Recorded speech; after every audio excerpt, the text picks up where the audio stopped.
All right, welcome back to the stream, to the channel, everyone. A little bit of crypto speculation, a little TA. And the question of the title, are we in bull season or is this yet another fake out? Welcome everyone to the stream. Let's give a shout out to Russ, Dix Insider, and everyone else in the chat. We're also live not only on YouTube, but we're live on Twitch. Can you believe it? Go find me on Twitch, same handle. Let me actually drop a link in the chat. We're trying something a little different today, trying to get that exposure across as many platforms as we can. I didn't want to spread myself too thin today and do all of the platforms, but who knows, you might see me on TikTok next week, live streaming on X. Why not, right? Here, let me drop it in the chat real quick. Go check it out wherever you are on YouTube or on Twitch, and let's get right into it. So yeah, as you guys know, Bitcoin has had its run and everyone's asking the question, are we in a bull market or are we not? Is this yet another fake out? You have people like, a lot of very respectable analysts, respectable people. Richard Hart himself is bearish. Even I saw a video of good old OG Data Dash today. He's bearish. And other people are bullish. So, I mean, it's a good time to be alive. And let's dive right into the charts. So we'll close this. My screen is a little cluttered, but how are we doing, everyone, on this fine day? Welcome, Bearded Saint. Welcome, welcome. All right, let me share my screen. Present, share screen. Oh, my light died. That's fun. Let's share that back up. Entire screen. Should I just share a tab or a window? Let's share the window. Boom, boom, boom. Here we are. All right. So, I mean, this is the Bitcoin chart, right? We had our lows back last November. I can't believe it's already been a year. We had our lows at about 15K, and man, have we been running ever since. And I'll be honest, I kind of drank the Kool-Aid earlier this year from Ben Cowan's channel, with that whole secondary scare theory. And for those of you who are not familiar, he was pretty much saying like, this is the yearly top for Bitcoin. And from there, we're just going to kind of fall over and go down for the rest of the year. But you know what? Any analyst is not right all of the time. Some people are right more often than not, but no one's going to be right all the time. Even myself, I do want you guys to take everything I say with a very big grain of salt, because of course, everyone can get excited when green candles are coming in hot on your favorite chart, whether it be Bitcoin, Ethereum, Pulse, HEX, Mintra, whatever. You can get really excited, but when when the red candles come in, conversely, people start getting really, really sad. So don't necessarily let the market candle color dictate your mood, but rather be cold, calculated. That's what we're here for. That's what we started the channel with, just quantitative data, just math. And so I do want to cover a little bit of this. Bitcoin, right? We all know Bitcoin effectively leads a lot of the crypto markets. And you could also backtrack and argue that a lot of traditional markets lead Bitcoin. And what leads traditional markets could be things like US interest rates. And what leads that? Inflation rates. So you go back enough and you end up realizing that a lot of the stuff is cyclical and not necessarily under the control of any one given person, but rather it's a combination of a lot of macro variables. So just factually speaking, Bitcoin is above its bull market support band, and that's the 20-week moving average, 21-week exponential moving average, and we are above it. Right now, that bull market support band is around 30K, and Bitcoin is chilling, hanging out at around $37,000 or 35,000, excuse me. It had its peak at about, almost $38,000. So Bitcoin is looking interesting, but I didn't necessarily want to look at the Bitcoin price. And I am by no means an expert on things like Bitcoin dominance, but I did want to look at it because I saw something interesting last night that I would like to share. So if you look at the last cycle, right, we had our top. Bitcoin dominance found its bottom when Bitcoin price found its top, because a lot of altcoins were also mooning around that time and finding their tops stealing the thunder away from Bitcoin, so to speak. People make a bunch of money on Bitcoin. The top is in, and they go try to, gamble those gains to try to make more money on the money they made on altcoins. So that's why you see usually something like this. January 2018, Bitcoin reached its $20,000 top, and Bitcoin dominance reached this low of about 36%. But what you can see from there is that we had a low at around the 10 RSI level, relative strength index, a higher low, and we just kind of kept forming these higher lows for a minute, right? For a good year and a half or so, higher highs, a little bit of consolidation periods, and then higher lows, more specifically. But I wanted to point out what happened around, June, July, August of 2019. And the Bitcoin price, if a lot of you are not familiar with the Bitcoin price chart, we'll get back to that in a second. We saw it reach about $13,000. And I'm one of few people, thank you, Richard Hart, for the info, that, really thinks that that $13,000, $14,000 top should have never actually happened, so to speak. At the time, there was a Ponzi going on in China. I forget the name of it. I forget if it was Plus Token or One Token, something like that. But there was a Chinese Ponzi that effectively ran Bitcoin up to this level, about 13, 14,000. And if we're being honest, that kind of broke a lot of technicals that people were expecting, right? Like, if you remember we'll get back to dominance in a second. But if you remember, we were holding this low of about, $6,000 for a minute. It dropped from 20K to 6K, bounce, lower high, lower high, lower high. But we kept having the $6,000 floor. Even Michael Novogratz was bullish, saying like 6,000 is the bottom. Not necessarily, right? We were battling with our bull market support band. And then you see that we had this sort of 50% bloodbath down to about 3,000. But when you have this level that's been support for pretty much a year straight, all of 2018, you'd kind of expect it to be resistance, right? Around here when we were testing it from below. And I really did expect it to, let's get maybe a 200 moving average here, right? A lot of people expected, including myself, Bitcoin to test this level, get rejected, maybe come back down to the bull market support band, or maybe even come back down to the $200 week moving average, which was this double bottom at around the 3,000 level. But instead of doing that, again, there was extra liquidity from that potential Ponzi going on, and Bitcoin ran up to 14K. It just blasted through that traditional resistance level like butter.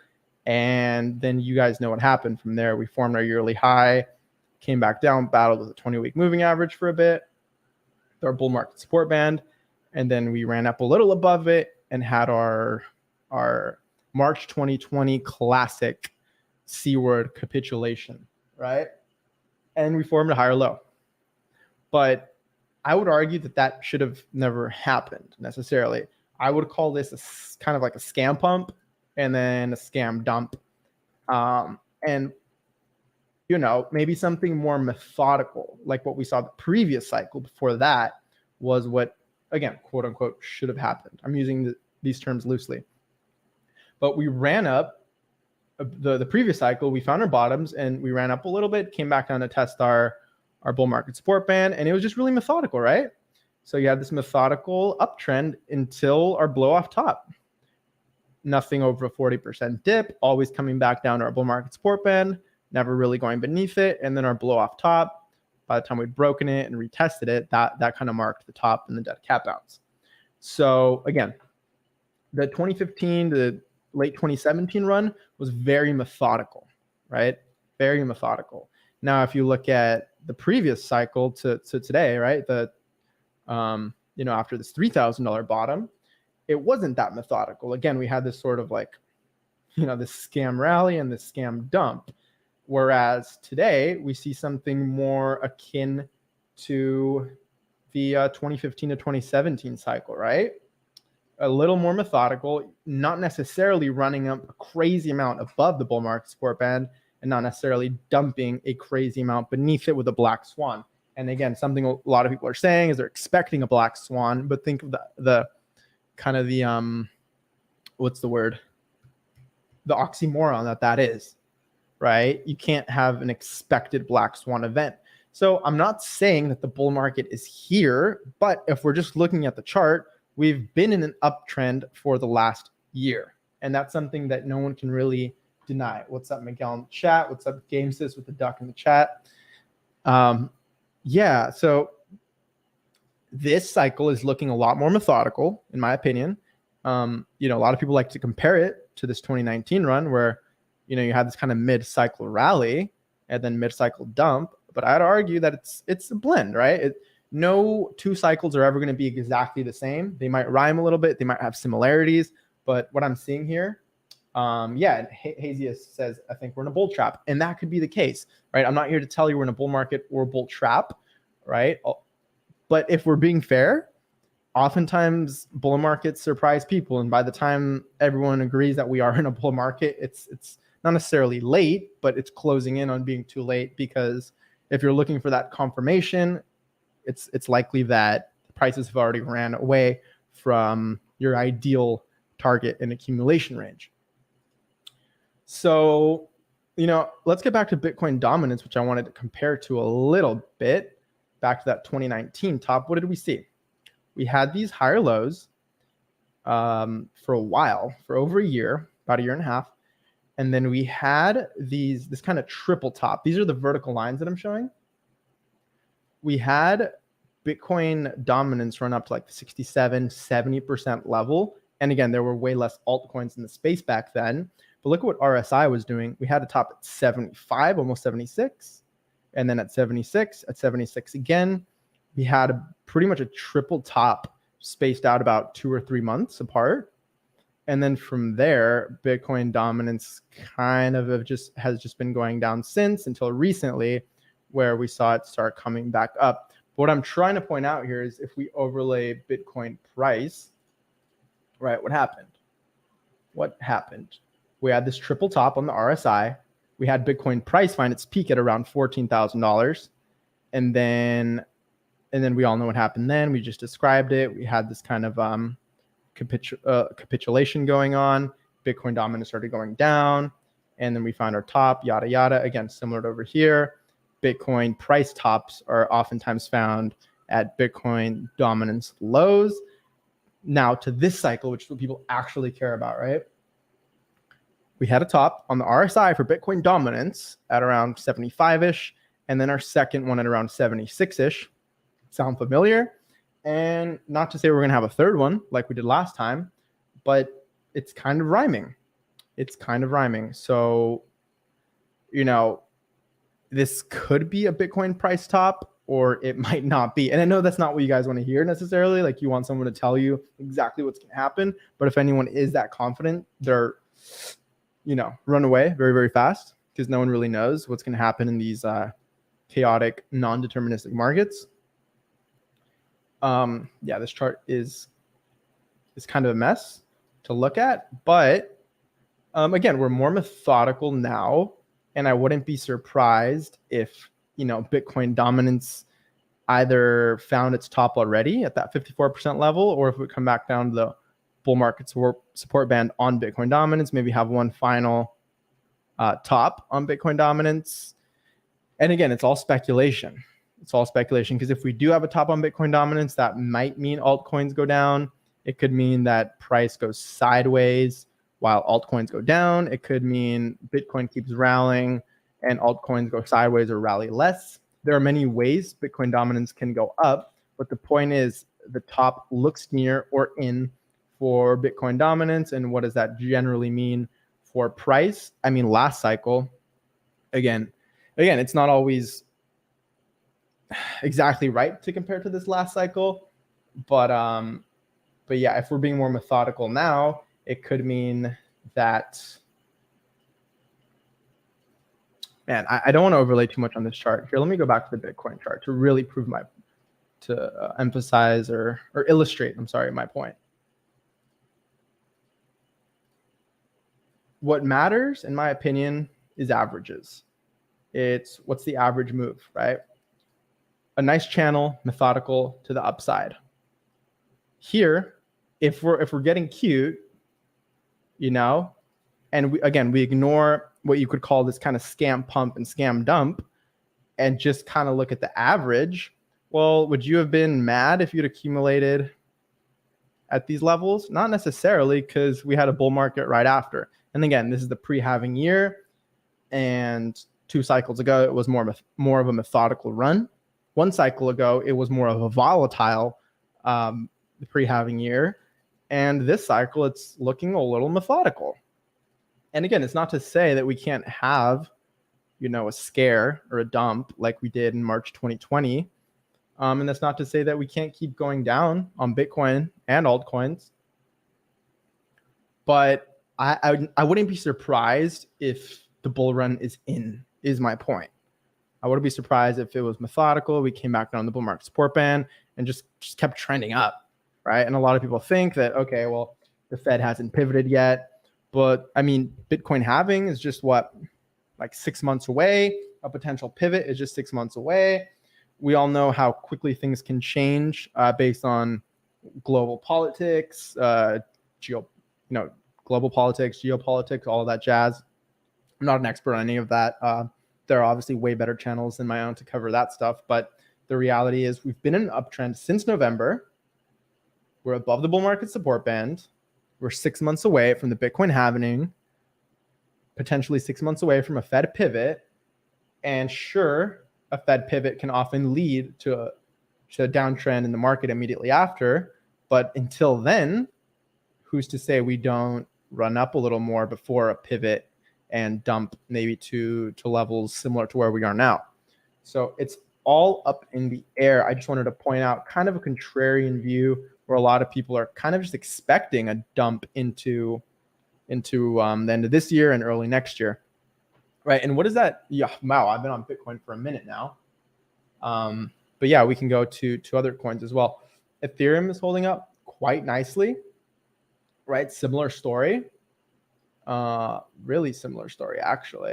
Kind of like a macro ascending triangle going on here. Potentially, you could say it's sort of equivalent to what happened over here where, we tested our bull market support band, came back down, got above it, right? Bottom, test bull market support band, reject it, dance with it, get above it. What happened here? Test it, get rejected, dance above it, have a downtrend below it, close a bunch of weekly candles below it, come back up, get above it, come back up, get above it. And if we're just saying that history is going to rhyme, then look what happened next. We had kind of our final capitulation, black swan event, and then it was bull market. Again, if everyone expects a black swan capitulation, it might not happen. But on the other side, seasonality wise, a lot of Decembers are usually, a good buying opportunity for Ethereum. Here, there's a bot in the chat that I want to ban. They're on Twitch. Lol. Ugh, if I had Twitch open, I need some Twitch mods or something. Here, excuse me. Whoops. Where were we? Sorry about that. Yeah, we're on Ethereum. So, I mean, unless you expect a dip, right? Like what happened last cycle? $300 all the way to $80. Let's just say 100. Let's just do nice even numbers. Went from $300 all the way down to $100. Would you have been mad if you bought ETH at $300 before this crazy run to 5,000? Probably not. Like, I know it's rough to see your portfolio go down 67%, but it's probably rougher if you had just not bought and then just saw it go to $5,000 and miss out on like a 10, 20x. And so that's why I'm such a fan of channels like Dollar Cost Crypto and all these others who are saying, you know what, you're not going to time the bottom perfectly. So you might as well DCA into the highest performing asset class of all time. And so we saw Bitcoin where we had this kind of more methodical rise. Again, diminished volatility is one thing, and rhyming with 2 cycles ago versus this cycle, sort of a hybrid between both, is also another possibility. Now, what does that mean for altcoins? Well, altcoins are they're unique, right? Because one could argue that they follow the trends of Bitcoin and Ethereum, but one could also argue that since they're usually lower liquidity, that they can move faster and might start moving before other markets do. So let's leave Bitcoin, leave Ethereum, and let's just dive into some pure, right? Not talking about correlations, but just some analysis on Pulse. How many people do we got in the chat? 30, 40 people. How's it going, everyone? So Pulsechain, good old Pulsechain, man.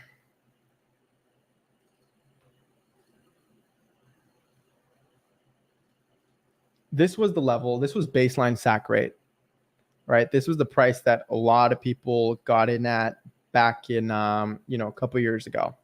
We've been defending it, right? Even after the SEC news, we wicked beneath it, doubled from there, damn near tripled, came back down. Sure, we've broken a little beneath it, scared some whales who got the best rate a little bit. But for the most part, we've been above it, especially if we look at, say, like a weekly time frame, right? We've generally been above it. But I did want to point out this daily chart real quick, because this is something fascinating that I've been following for a while. And if you've been following the channel, you've also seen this because I pointed it out. Look at these moving averages, man. This red one specifically is the 150-day moving average. Also equivalent to our bull market support band, but just on a more granular time frame. But look at that, man. We tested it, wicked to it, held it as a resistance. And then where did we come back down to? To our 20-day converging with our 100-day. So got rejected by our 150-day, came back down to this convergence moving averages, came back up, again, got rejected by the 150-day again, and, consolidated a bit, came above it, and look at that, we bounced off of it, which is really nice to see. Ran up a little more, that recent run that got everyone all excited. Now we're coming back down a bit, but where are we coming back down to? Is a convergence of moving averages. What do you guys think about that? So not only are we coming back down to a convergence of moving averages, which is what we saw back here in late October, but we're also flipping this resistance potentially as support. So we'll have to see how the next days and weeks play out. But I like to see this. This is what you like to see, right? And now if we zoom out a little bit on the weekly, again, this is still what you like to see. This is a young chart. How long has Pulsechain been around for? Literally only about 6 months. Only about 6 months. So naturally, its bull market support band didn't form until late September, early October, and it opened it around, 4 zeros and a 9, came back down, and it's been coming down while the price has been coming up. Let's get these headphones back, throw the hair back a little bit. Price has been coming up above it, and now coming back to potentially hold it as support. Again, this is our 20-day moving average, 21-day EMA, and they're currently sitting at around 6.1 to 6.3. All right, and price is at around 6.4. So what I want to see, if you're long, if your bags are packed, your Pulsechain bags are packed, you're ready for the bull market, then you want to see it come back down and test it like we are now, and then just start, methodically coming up. Again, if we see a Bitcoin dump, if we see an Ethereum dump, I wouldn't be surprised to see this come back down beneath it, and then we'd again have to have our battle with the bull market support band again and come back above it. But as of now, we'll have to see where this weekly candle closes by the end of this week. So this Sunday, maybe I should do Sunday streams to show where the weekly have closed. I've been doing Monday streams lately, and obviously today's ran a little late, so we're doing it today on Tuesday. But yeah, doing a Sunday stream might be a good idea to start showing exactly where it closes and when it closes. But for now, we do have about 5-6 days to wait. And again, if you're long and you want to see this close above, it, hold it as support, bounce, and just continue on. Because this is pretty much the first time we've gotten above it, because it only just recently came into existence. Again, this is a young chart, so you have to keep that into account. But there's decent liquidity. I mean, look at that, about $9 million on each side. Again, PulseX is a V2 fork of Uniswap, so it's 50-50 liquidity, no asymmetric liquidity. But yeah, we came up, and now we're testing it as support, our bull market support band. And you can see the same thing on other charts like PLSX, right? This is PLSX versus USD. Same idea. Testing a convergence of moving averages of support on the daily. And on the weekly, you can see the same thing where your bull market support band is around the 1.8 to 1.9 level. And we're currently at around 4 zeros and a 2. If we switch to PulseX wrapped pulse ratio, it's been running up. We went from about, one PulseX being worth about a quarter of a pulse to now it being worth about a third of a pulse. And the highest we've seen is about half. So like a 2-to-1 ratio. So that's quite interesting to see. A little bit of a bearish divergence here on the RSI. So I wouldn't be surprised to see it come back down and test these moving averages, just like all the other charts. Maybe it's just lagging a little behind. But again, what is that? Like barely a 3% dip. So nothing crazy. Oh, excuse me. Yeah, just barely a 3% dip if we are to come back and test these moving averages. And if we look at HEX, similar idea. Let's look at it on the weekly. It's above its bull market support band, coming up to test it. So all these charts are pretty much looking the same, guys. Like we were in a downtrend for a minute. This is a crazy candle. Blasted above our bull market support band on all of these charts. And now we're coming back to back test it pretty much on the USD charts.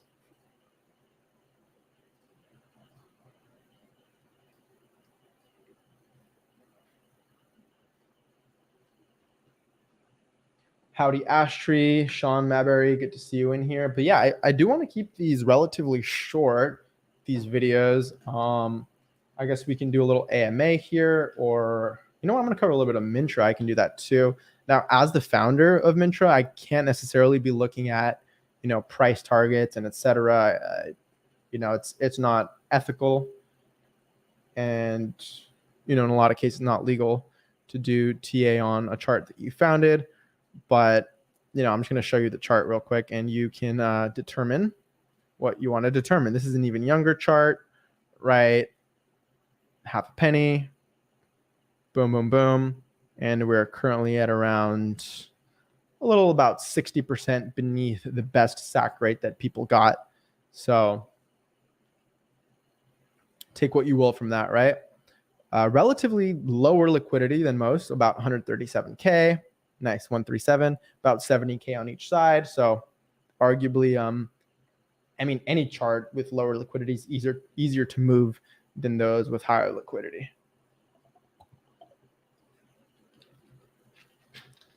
But yeah, we can go into the app a little bit. We have an update coming out tomorrow. So that's pretty much the updates, right? On the macro, on Bitcoin, Ethereum, PulseX, and yeah, same as RHX as Sean Maberry. Yeah, oftentimes you see a post-launch dump for a lot of these coins. So that's nothing new. And again, Mintra's been out for less than a month. So do with that info what you will. But yeah, that's kind of it for the macro. Now we can just chill and look at Mintra. Why will Mintra win, says Sean Maberry. Well, let's reload this. Let's reload this bad boy. All right. So yeah, for those of you guys who were here for the TA, feel free to rewind or watch this later. How deep are we in? About 30 minutes. Cool. I do respect your guys' time, so I did want to keep that short. Pretty much all I had to say. But if we look a little bit at Mintra, we've had 2 updates so far, and we have our next update coming out tomorrow, actually. And it's going to bring some cool new features. Which I'll share tomorrow. But for now, you can see the recent events carousel here. Sales starting. Boom. Sold some pulse doodles. Nice. Yeah, so you can see all the events here. Sold. Shop now. And we're going to rework this so that it's lowest price to highest price, because we realize that people can just do ridiculous stuff like this. like list something for a quadrillion pulse and then just show up here on the front page. So that's kind of silly, right? That's kind of cool. A V1 wrapped CryptoPunk. But yeah, this is going to be updated to be lowest price to highest price, because then you can go in and just kind of like sweep the floor on a lot of these, which is cool. You have your minting now, your collections. Fun fact, Pulse Kittens. I'm pretty sure Mintra just had a record. I think it has a Pulsechain record. There was one of these little guys, this Pulse Kitten, sold for like $4,000 last week. I have not seen any other NFT on Pulsechain sell for $4,000. That's just me, but I really think we have a record. So shout out to these guys. Highest volume on Mintra, and I think most expensive NFT sold on Pulsechain to date. So that's pretty cool. That is really cool. So let's see some updates coming in. Man, should I just share the development branch, because we have it as a site? Yeah, why not? Why not, guys? Why not? I should not be doing this, but I'm doing it. Dev, don't be mad at me, devs, please. All right, so it looks really similar, right? But this here is our development branch that we're probably going to push tomorrow, like I said. And one thing that I do want to point out is, like, let's go to some collections, right? Let's go to something that looks fun. Why not? This guy. Cool. So this is what the view collection page looks like on what you currently see. So if you go to Mintra now, this is what it currently looks like. Now, if you go to it on our update tomorrow,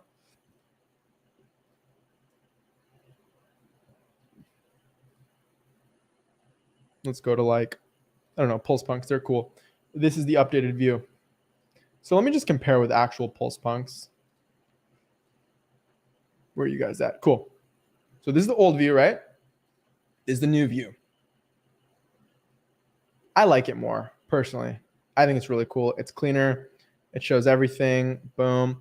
And you also see activity. So that's the big guy. So it's not only just a redesign, but now you can see collection activity, whereas before you can just see, the NFTs, which is great. And if you're the creator of the collection, you can actually go in and change your, the collection image and the collection banner. And in this new update, you'll also be able to add a social media link and website and all of that cool stuff on the collection level. But then if you go to activity, you can see all of the activity on that collection, which I think is really important to see. Very, very cool. Shout out to the dev team for this. Let me read the chat real quick. Sean, could you please make a new looking HEX UI? Yeah, I know. PLS, PulseX, ROI from launch. Yeah, I know. Yeah, we're working on it, man. All of our talent right now is on Mintra for the most part, but for sure, looking at HEX is there's so much that we want to do with that.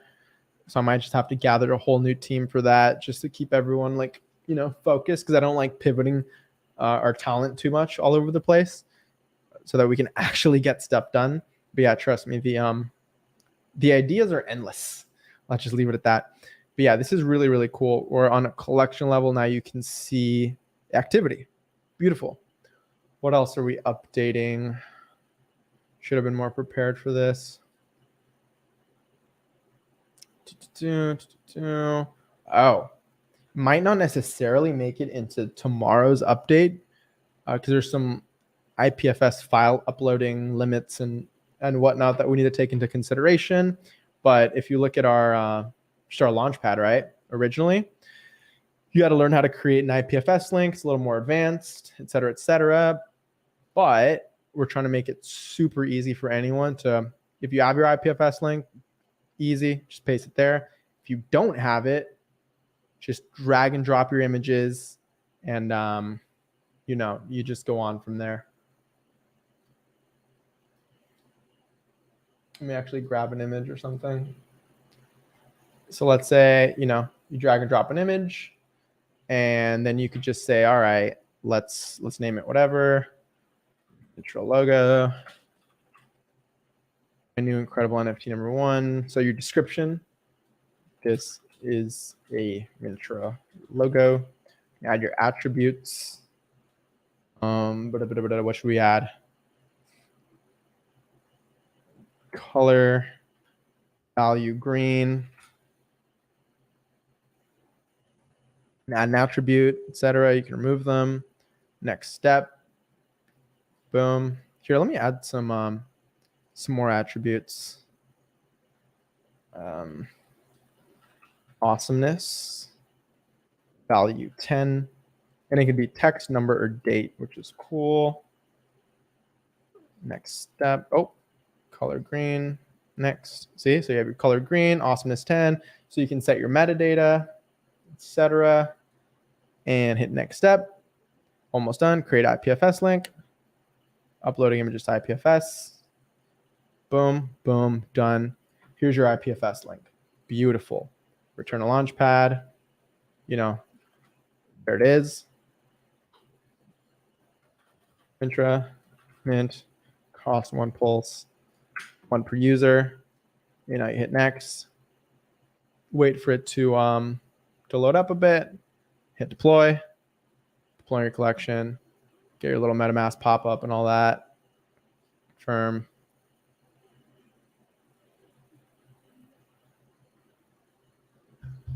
Deploy your collection. Wait a bit, and boom, it's live. So that makes it super easy to now anyone can deploy their collection with just a few clicks. Let me read the chat. NFT Pulse on killing it. Yeah, good for them, man. I'm a fan of builders, right? I'm a fan of people who are being constructive rather than destructive. The more NFT marketplaces we have, the better. You know, the more decks, arguably, the more good products you have on Pulsechain, the better. So boom, completed, view collection drop. Now anyone can come mint it for 1 pulse. There you go. Now you have your minting page done in a few seconds. IPFS link, helped you pin it through our gateway. And yeah, it's a beautiful concept. It's a beautiful concept. So a lot of cool updates are coming, you guys. A lot of cool updates, and yeah, I'll talk a little bit more about that tomorrow on the Mintra official Twitter.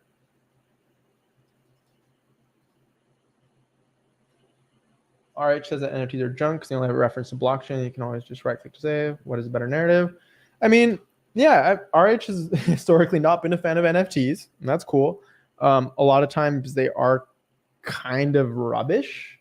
Especially if you try to connect it to the real world in like very hacky ways, or if you just have the image hosted on a centralized server. But even he has himself said on a Twitter space, I remember, that IPFS NFTs are better because what are NFTs? It's on-chain data pointing to off-chain data.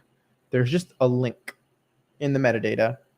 You know, what's saved on chain oftentimes is not the actual image, although there are some where it is, but oftentimes it's just a link to the image that's off chain, or the video, or the MP4. Now, off chain can mean a lot of things. Oftentimes it's hosted on a normal HTTPS server, just a centralized server that any dude can just, you know, switch the picture or just turn off the server, yada yada. That's kind of rubbish. Now, if it's hosted on IPFS, what is IPFS? It's a decentralized file sharing network. Sound familiar? Blockchains are decentralized networks, not necessarily for heavy files, but then it gets a little cooler because you have on-chain data pointing to off-chain data. The on-chain stuff is decentralized, and the off-chain stuff, IPFS, is decentralized. So that's arguably way better because you have two decentralized networks playing with each other beautifully, and so your NFT is, again, arguably better. Now, not all NFTs are on-chain data pointing to off-chain data. Some NFTs are actually fully on-chain. So shout out to, what was it? I think it was like the HEX Space Diamond guys. Their images are actually hosted on-chain, which is really, really cool. Same with a lot of the SVG-based stuff. Like I believe the Zen Torrents, these NFTs, are also SVG-based, meaning that the image itself is hosted on chain. So that's why if you look at, like, example, the font, it's really simple font. It's not really like a complicated picture. It's not a GIF. It's nothing crazy. But yeah, so not all NFTs are on-chain data pointing to off-chain data. And if they are, the off-chain stuff being on IPFS is better. And if it's just on-chain fully, like this kind of stuff, that's arguably better too. Another update that I forgot that we're going to see coming in probably tomorrow's update actually is rarity. So you have, like, you know, just the percentage of NFTs from that collection that have these attributes. Show more attributes. Boom. So yeah, things are just getting better, guys. It's been less than a month. It's been less than a month since Mintra has launched. There's a lot of FUD out there, a lot of haters, a lot of naysayers. But the reality is everything's been addressed and is being currently addressed. So this stuff is just getting better. So just remember who you listen to. Remember to, you know, do your own critical thinking is what I'm trying to say here. Things are getting better and they'll just continue to get better. And oftentimes haters and naysayers just fall to the wayside while you just keep on building and being constructive and adding value to the space. So that's that. Bravo, Sashan. Thank you. Yeah, this Mintra is just getting better. But yeah, I'm bullish. I love crypto. I don't know about you, but my bags are packed. I'm ready. Whether we go up from here, whether we go down from here, it's anyone's guess. You know, I've done my fair share of TA. I've been right. I've been wrong. Obviously, I'd like to see everyone make the maddest of gains. You know, I'm not here to tear down anyone's building. Rather, I'm just here to build my own and add value to the Pulsechain space and add another onboarding vertical to anyone trying to get into crypto, whether it's JPEGs that get you in, whether it's memes that get you in. Choose your flavor. And just be okay with other people choosing their flavor. So that's about it. I'm probably going to hop in space tonight or tomorrow if you guys are keen to join. I haven't done a Mintra space actually on the account in the lifetime of the account, which is crazy. So we're going to get on that. And yeah, guys, it's a bright future ahead. Thank you for tuning in. Check out my socials, right? x.com/GerardDog. We'll drop it in the chat. What do you want to see on the channel, by the way? Leave a comment below because I'll be having more people on the channel in the future. I know the last month has just been kind of me getting back in the swing of things, showing off, you know, what me and my team have built over the last year and a half. And a lot of other stuff being built as we speak. A lot of stuff I haven't even talked about. So yeah, go follow me on Twitter or X. Go check out Mintra at app.mintra.ai. What else? Here on YouTube. If you're here, then you know the link. Twitch. I dropped the link earlier. But yeah, guys, crypto's here to stay. Crypto is the people's money. Crypto is the people's currency. It's the people's tech, right? And just one final note, downloadable DeFi. I gotta love it. Gotta love it. So don't be surprised if you see the Mintra front end become an open source downloadable Mintra.exe file. So you can run your front end from your own computer. You choose the code you run. Freedom to run whatever code you want, right? So don't be surprised if you see that in the near future. Thank you everyone for coming. Shout out to all of you. You're legends. If you're here in the chat now, I think you're early to crypto, to Pulsechain especially. I wish you all the maddest of gains, and I'll catch you in the next stream.